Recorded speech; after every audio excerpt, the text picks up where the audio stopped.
وَمَن يَتَوَكَّلْ عَلَى اللَّهِ فَهُوَ حَسْبُهُ، اور جو اللہ پر بھروسہ کرے اللہ اس کے لیے کافی ہو جاتا ہے، اس کی ضروریات کا وہ خود کفیل ہوتا ہے، اور اس کے کام اس کے ذمہ کرم پہ ہوتے ہیں، کو ہو کے دیکھے اس کا۔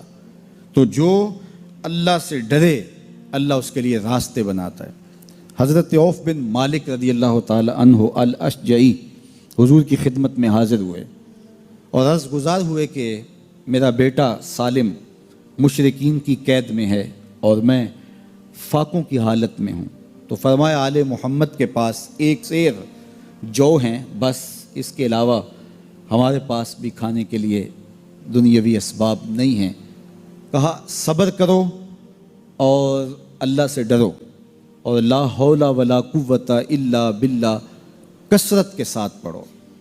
یہ ایسا وظیفہ ہے، ایک حدیث پاک میں آتا ہے کہ یہ 99 بیماریوں کا علاج ہے، اس میں سب سے کم درجے کی بیماری ہم اور غم ہے۔ یہ دکھوں کا مداوع ہے، مشکلات کا علاج ہے، اور یہ وظیفہ میرے حضور نے بتایا۔ حضرت ابو ذر غفاری رضی اللہ تعالیٰ عنہ کو حضور نے 5 چیزیں بتائی تھیں، ان میں سے 5ویں چیز یہ تھی کہ ابو ذر کثرت کے ساتھ لا حول ولا قوت الا باللہ پڑھا کرو۔ فرمایا عرش الہی کے نیچے ایک خاص خزانہ ہے، یہ وظیفہ وہاں سے آیا ہے۔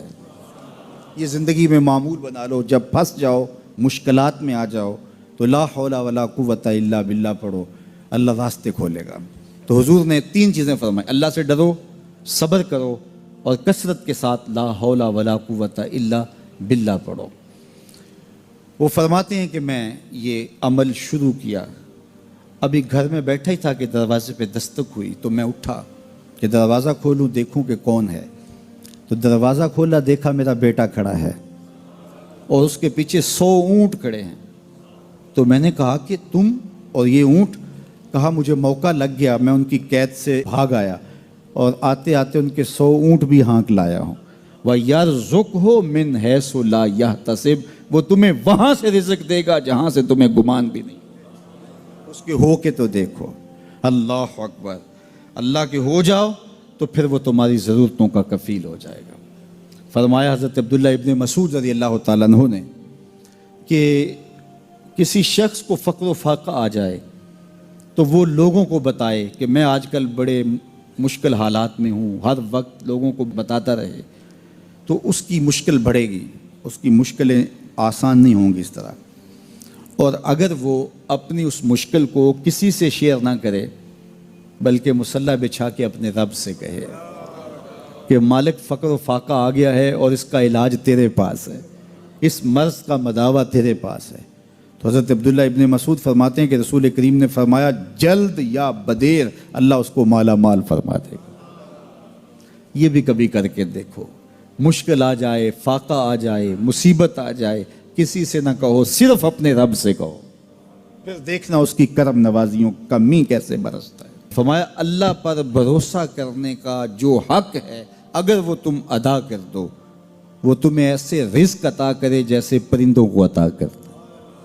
ہم تو دکان پہ جانا ہوتا ہے، فیکٹری میں جانا ہوتا ہے، ہم اپنے کاروبار پہ جانا ہوتا ہے، نوکری پہ جانا ہوتا ہے، مزدوری پہ جانا ہوتا ہے، ہمیں پتہ ہے کہاں آج صبح جانا ہے، لیکن پرندوں کو کوئی پتہ نہیں ہوتا کہاں جانا ہے، راس المال بھی نہیں ہوتا، لیکن صبح نکلتے ہیں، شام کو کبھی بھی خالی پیٹ نہیں آئے۔ بن توکل پنچھی اڑ دے، خرچ نہ پلے زیرا ہو۔ گھر سے خالی پیٹ نکلتے ہیں، جب واپس آتے ہیں تو پیٹ بھرے ہوئے ہوتے ہیں، اور پھر جو ان کی ضرورت ہوتی ہے اللہ وہ ساری ضرورتیں پوری کرتا ہے، جو ضرورت ان کی ہوتی ہے۔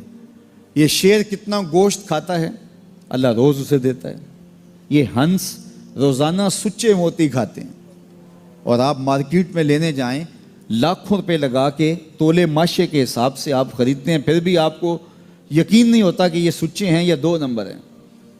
اور ہنس دنیا پہ کروڑوں جانور پائے جاتے ہیں، روز کھاتے ہیں، صبح بھی، شام بھی، دوپہر بھی، پیٹ بھر کے کھاتے ہیں، اللہ روز انہیں عطا کرتا ہے۔ کہا اس پہ بھروسہ تو کر کے دیکھو، وہ تمہاری ضرورتوں کا کفیل ہوگا، اس پہ بھروسہ کرو گے وہ تمہیں وہاں سے دے گا جہاں تجھے گمان بھی نہیں ہوگا۔ ارشاد فرمایا جو اللہ سے ڈرے اللہ اس کے لیے راستے کھول دیتا ہے، اور اللہ اس کو وہاں سے دیتا ہے جہاں سے اسے گمان بھی نہیں ہوتا۔ حضور نبی رحمت صلی اللہ علیہ وسلم نے ارشاد فرمایا 4 اشخاص ایسے ہیں جن کو جنت میں جانے سے کوئی چیز نہیں روک سکتی، اور فرمایا اگر لوگوں کے سست پڑ جانے کا اندیشہ نہ ہو تو اے عمر میں تجھ کو کہوں کہ یہ بات گلیوں اور بازاروں میں لوگوں کو بتا دو۔ اور پھر حضور نے ان 4 اشخاص کا تذکرہ کیا۔ ایک وہ شخص جو والدین کے ساتھ حسن سلوک کرتا ہے، دوسرا وہ شخص جس کی اولاد زیادہ ہے ذرائع آمدنی تھوڑے ہیں لیکن وہ اپنی اولاد کے پیٹ میں لقمہ حرام نہیں جانے دیتا۔ جب ذرائع آمدنی زیادہ ہوں اور پھر حرام سے بچنا یہ بھی بہت بڑی سعادت ہے، لیکن جب ذرائع آمدنی بھی تھوڑے ہوں اور اولاد بھی زیادہ ہو تو پھر حرام سے بچنا یہ بڑا مشکل اور آزمائش کا مرحلہ ہوتا ہے۔ تو جو اس موقع میں رزق حرام سے بچا، قیامت کے دن حضور کے فرمان کے مطابق جنت میں جانے سے اسے کوئی شے نہیں روک سکتا۔ اور ہم صحابہ کی زندگیاں دیکھتے ہیں، فجر کی نماز ہوتی ہے، ایک صحابی جلدی سے اٹھ کے چلے جاتے ہیں۔ ایک دن آقا کریم نے پوچھا کہ ابو درداء کیا بات ہے؟ تو حضرت ابو درداء نے عرض کی حضور آپ جانتے ہیں آج کل مدینے میں کھجوریں پکنے کا موسم ہے اور سحری کے وقت ٹھنڈی ہوائیں مدینے کی سرزمین کو سلام کرنے بھی آتی۔ میرے ہمسائے کے صحن میں ایک اونچا لمبا درخت ہے کھجور کا جس کا جھکاؤ میرے گھر کی سمت ہے، اور جب ہوا چلتی ہے تو اس سے کھجوریں ٹوٹ کے میرے ویڑے میں گر پڑتی ہیں۔ میں جلدی جلدی اس لیے چلا جاتا ہوں کہ بچوں کے اٹھنے سے قبل وہ کھجوریں اٹھا کے ان کے گھر میں پھینک دوں، کہیں ایسا نہ ہو کہ میرا بچہ کوئی کھجور اٹھا کے اپنے منہ میں ڈال لے۔ یہ صحابہ کا مزاج۔